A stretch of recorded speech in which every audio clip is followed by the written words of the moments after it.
ವೀರಪ್ಪ ಕುರಿ. ನಾನು 8ನೇ ತರಗತಿಯಲ್ಲಿ ಓದುತ್ತಿದ್ದೇನೆ. ನಾನು ಮಾನವನ ಹಾರ್ಮೋನ್ಗಳ ಕಾರ್ಯ ವಿವರಿಸುತ್ತೇನೆ. ಮಾನವನ ಮೆದುಳಿನಲ್ಲಿ ಪಿಟ್ಯುಟರಿ ಗ್ರಂಥಿ ಇರುತ್ತದೆ. ಇದು ಬೆಳವಣಿಗೆ ಹಾರ್ಮೋನ್ ಎನ್ನುತ್ತಾರೆ. ಇದನ್ನು ಗ್ರಂಥಿಗಳ ರಾಜ ಎಂದಲೂ ಕರೆಯುತ್ತಾರೆ. ಮಾನವನ ಧ್ವನಿಪೆಟ್ಟಿಗೆ ಮೇಲೆ ಇರುವುದು ಥೈರಾಯ್ಡ್ ಗ್ರಂಥಿ. ಇದನ್ನು ಥೈರಾಕ್ಸಿನ್ ಹಾರ್ಮೋನ್ ಬಿಡುಗಡೆ ಮಾಡುತ್ತದೆ. ಇದು ವ್ಯಕ್ತಿತ್ವದ ಹಾರ್ಮೋನ್ ಎಂದಲೂ ಕರೆಯುತ್ತಾರೆ. ಮಾನವನ ಮೇದೋಜೀರಕ ಗ್ರಂಥಿ ಇದು ಇನ್ಸುಲಿನ್ ಹಾರ್ಮೋನ್ ಬಿಡುಗಡೆ ಮಾಡುತ್ತದೆ. ಇದು ರಕ್ತದಲ್ಲಿರುವ ಸಕ್ಕರೆ ಮಟ್ಟವನ್ನು ನಿಯಂತ್ರಿಸುತ್ತದೆ. ಕಿಡ್ನಿ ಮೇಲಿನ ಕಪ್ಪಿಗೆ ಆಕಾರದ ರಚನೆಯನ್ನು ಅಡ್ರಿನಲ್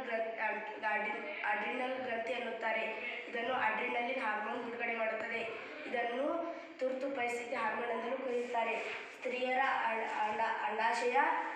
ಅಂಡಾಶಯ ಇಲ್ಲಿ ಎಸ್ಟ್ರೋಜನ್ ಮತ್ತು ಪ್ರೊಜೆಸ್ಟರಾನ್ ಹಾರ್ಮೋನ್ಗಳು ಬಿಡುಗಡೆಯಾಗುತ್ತದೆ. ಇದು ಹೆಣ್ಣು ಮಕ್ಕಳ ಲಕ್ಷಣಕ್ಕೆ ಕಾರಣವಾಗಿರುತ್ತದೆ. ಮತ್ತು ವೃಷಣಗಳಲ್ಲಿ ಟೆಸ್ಟೋಸ್ಟೆರಾನ್ ಬಿಡುಗಡೆಯಾಗುತ್ತದೆ. ಇದು ಗಂಡು ಮಕ್ಕಳ ಲಕ್ಷಣಕ್ಕೆ ಕಾರಣವಾಗಿರುತ್ತದೆ.